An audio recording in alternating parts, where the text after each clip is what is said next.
Hello, everyone. Thank you for joining us again for these webinars of the Student Council of the ISCB. Today we have Giovanni, and he will give a talk about clustering of phenotypic profiles in drug screens. Please go ahead.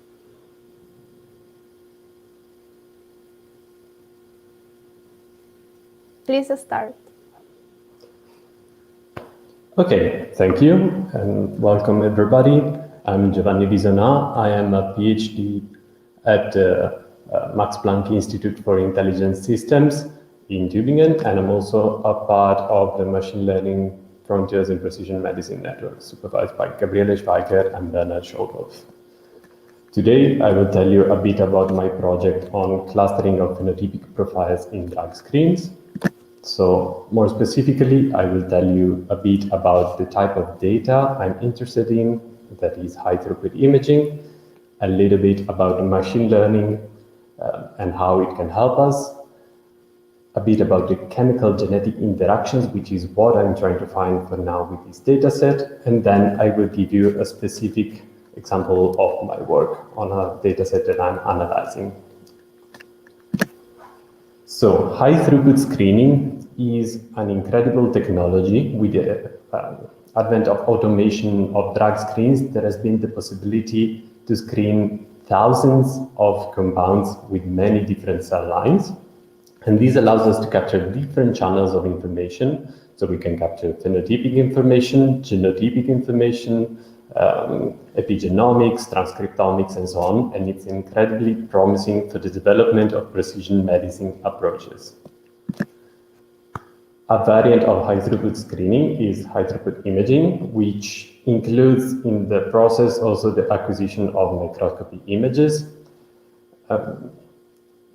And a common workflow involves the use of special software like CellProfiler, which extracts predefined set of features from these microscopy images.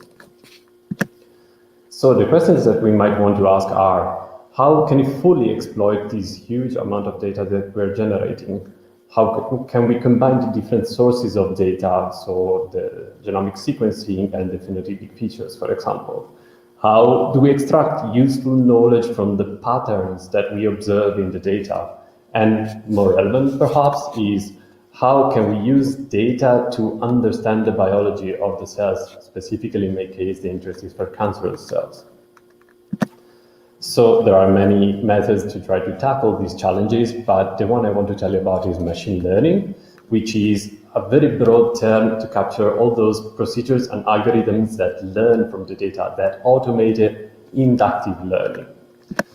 So you might be wondering, how does machine learning help? Well, that depends on the type of data you're handling and the question you're trying to answer. So in an ideal case, we might have meaningful features that we can properly understand. They might be in numerical or categorical form. And we have a precise question that we're trying to answer, so we have a metric with which we can measure a success. A case such as this is when you have, for example, information on sex and height of individuals, and you want to predict their weight. In that case, everything works well, and you can rely on statistical models. So, for example, this linear regression model, in which we can even attribute meaning to the coefficients, such as the average increase in weight per centimeter of height added. Sometimes we do not have features that we properly understand, like height, and maybe they're not even in a nice numerical form. Maybe they are raw images, but we still have a specific question that we're trying to answer. So a case such as that of trying to classify images into their respective labels.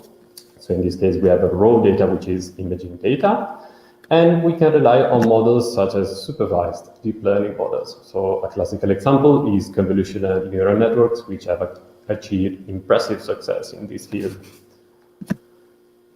On the other hand, we might have features that we understand, they may be already quite clean and nice, but we don't really know a way to validate the questions that we're trying to investigate. So a case such as we have information on food consumption habits in the states of the UK, and we want to try to extract patterns from this data. In this case, the use of unsupervised methods or dimensionality reduction methods as well can lead us to make relevant and interesting conclusions. Here we can see, for example, that there is a stark difference between Northern Ireland and the rest of the mainland UK states. But as you know, biology is extremely complicated, and very often the case is that we have raw data in a complicated form. Maybe it's sequencing data, maybe it's reads, and we don't even have a good metric to try to predict the success of our analysis. We can still do something even when the type of analysis we are doing is trying to understand what's going on in a single-cell RNA-seq dataset. We can rely on the so-called representational learning approaches.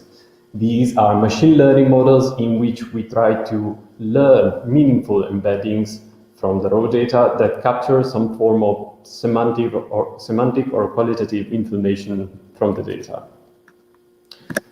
So now let's consider how can we employ these huge variety of models for analyzing drug screens. Questions that we might want to ask and that I am trying to consider is, for example, can we use cluster analysis, which is an unsupervised approach, to create labels that capture the information contained in each biological sample? This question arises from the fact that often we know the experimental parameters with which a sample has been generated, but we do not have a single label that encompasses the entirety of the information from that sample. Can we derive biologically relevant information from the results of machine learning models? Can we learn meaningful representations from the raw data that offer better performance from compared to the current practices with statistical models? So I will tell you a little bit how I'm exploring these questions to analyze chemical genetic interactions. A chemical genetic interaction is when the effect of a compound is influenced by the specific genotype it's applied to. So in this case, the action of a drug is not genotype independent. It's very useful to predict the role of an uncharacterized bioactive compound, and it is very promising to develop novel treatments when paired with considerations on genetic interactions. Classical approaches have been applied to yeast, and in general, they rely on experimental methods such as pooled screen or arrayed screens. But recently, there have been some applications that try to derive this information from modeling the phenotypic information of the cells. Information on chemogenomics can be used to try to determine and validate the targets of drugs, and it's incredibly useful for drug repurposing and to guide drug discovery. So I will tell you a little bit about how I am using these methodologies to try to detect chemogenetic interactions. And I'm working on a dataset which is available online at the image data repository, the image data resource. The original dataset, the Pharmacogenetic Phenome Compendium, is presented in a paper that specifically searches chemogenetic interactions using a drug screen of isogenic cancer cell lines, which presents somatic mutations that are extremely relevant for understanding the mechanisms underlying cancer. A proper understanding of these mutations could be invaluable for the development of novel treatments or in general for the care of cancer. In the original study, there are 385 quantitative phenotypic features extracted from the images using an R package called EpiImage.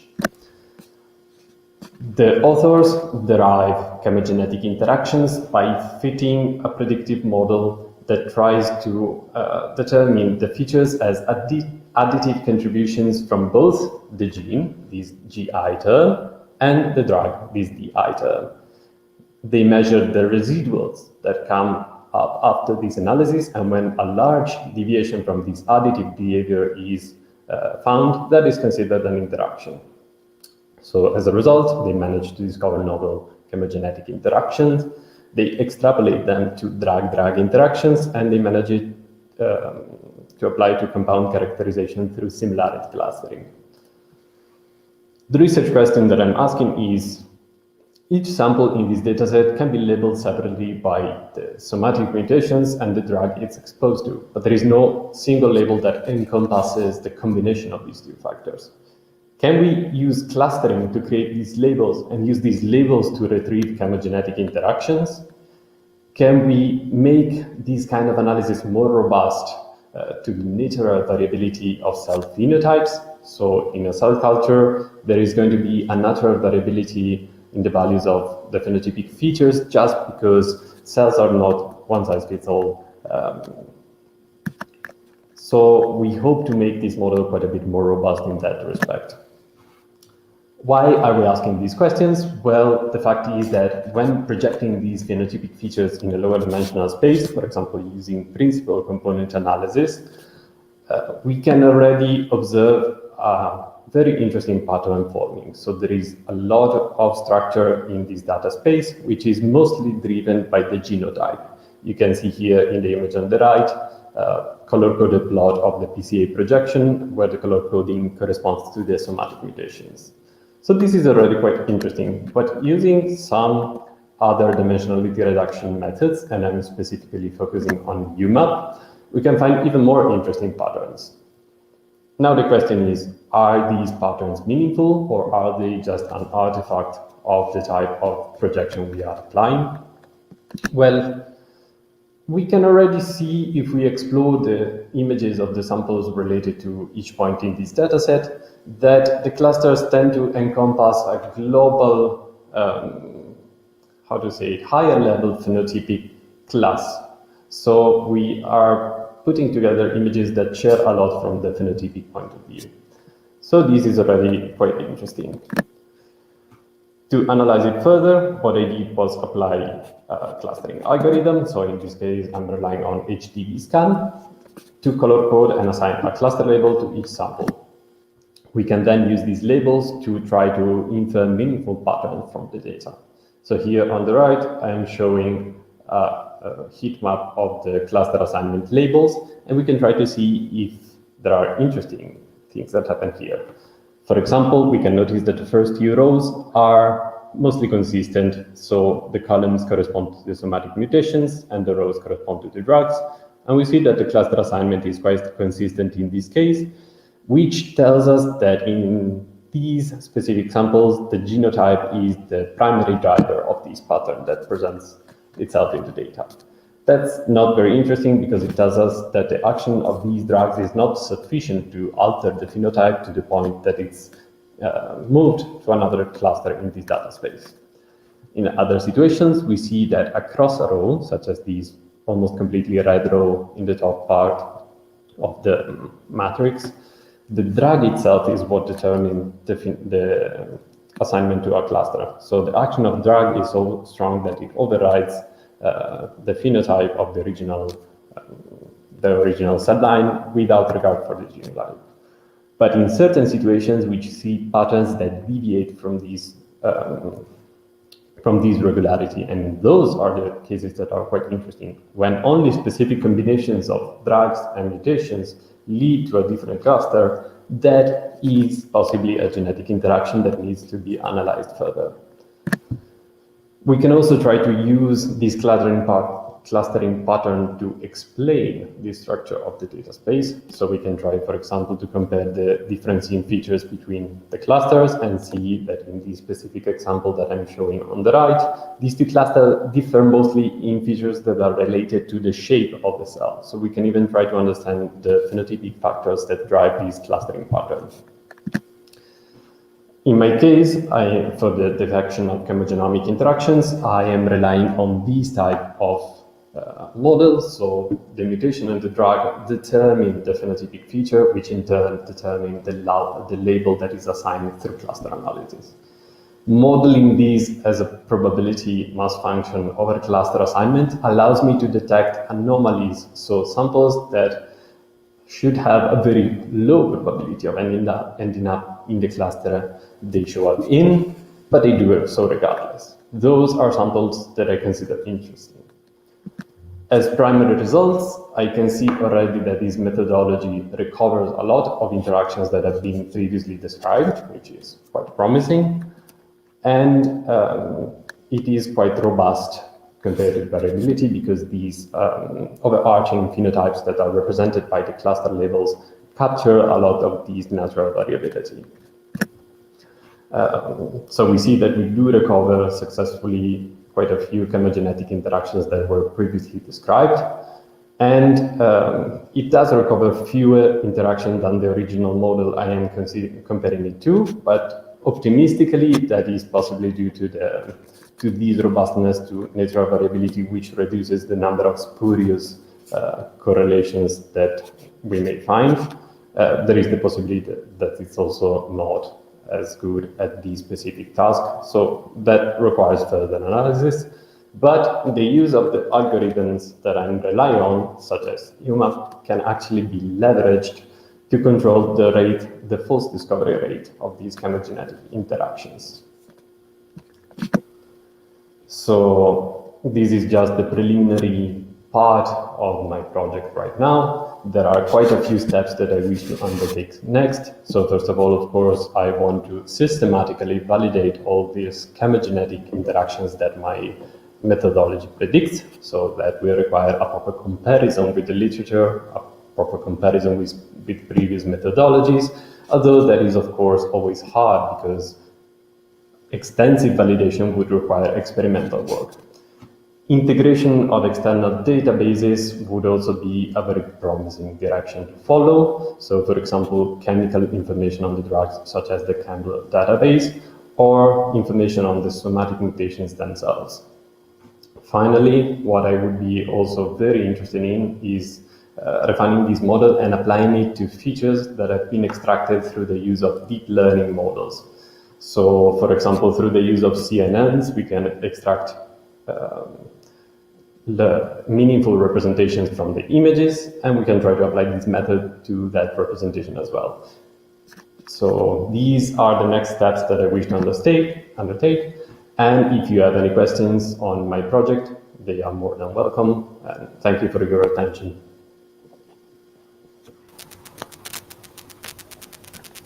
So now we can wait for questions. Thank you for this very interesting talk.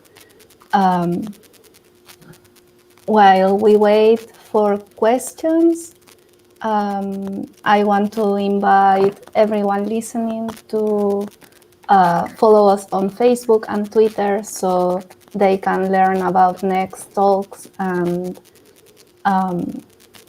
how to participate giving a talk if you are interested. I have a question. Please go ahead. How important is the amount of data available for this kind of methodology? Because some topics have less data than others, so how important is that? So that is actually a very good question. A premise that is necessary to make my approach work is that the drug screening question should screen simultaneously many drugs and many somatic mutations. That has led to a few difficulties, I have to say, because most datasets often rely on a single parental cell line, for example, and don't examine as many somatic mutations together.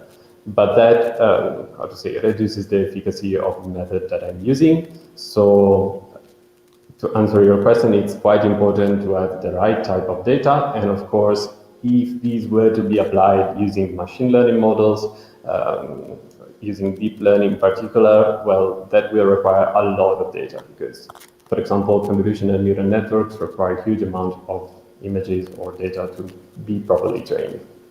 So, yes. And how do you select the training data set with keywords, highlights, or searching the abstracts of articles? So a proper comparison should be done through a random selection, of course. There are quite a few approaches that I am experimenting with in this case. I have also to say that what I mean afterwards with validation prediction relies a lot on the biological literature because it's very difficult to get from the data whether an interaction is actually meaningful or not. So that is one of the challenges that I face, is that not only using a validation data set would be a helpful step, but proper biological understanding requires then ulterior steps. So we have a question. It's, did you try TSNA embedding? Sorry, could you repeat that? Yeah. Did you try TSNE? Oh, TSNE. I have not tried it yet. The reason for that is that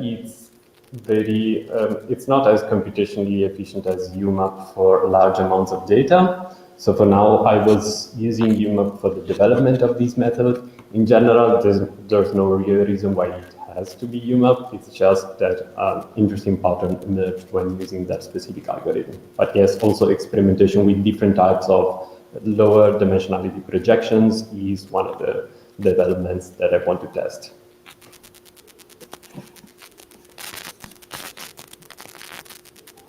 There is another question. Do you have any plans regarding experimental validation through collaboration, etc.? So that is also a good question. And for now, I do not have a specific collaboration for the validation of this data. The reason being also that most of these drug screen studies are quite expensive to perform. So I would definitely be interested in that. But first, of course, I would want to refine my method to be quite certain of the types of predictions that I'm making. So if I see that reliably, I can get information that is present in the literature that my predictions are solid, then I can look into a collaboration to try to experimentally validate the conclusions. And that, of course, would be a very solid backing for this approach.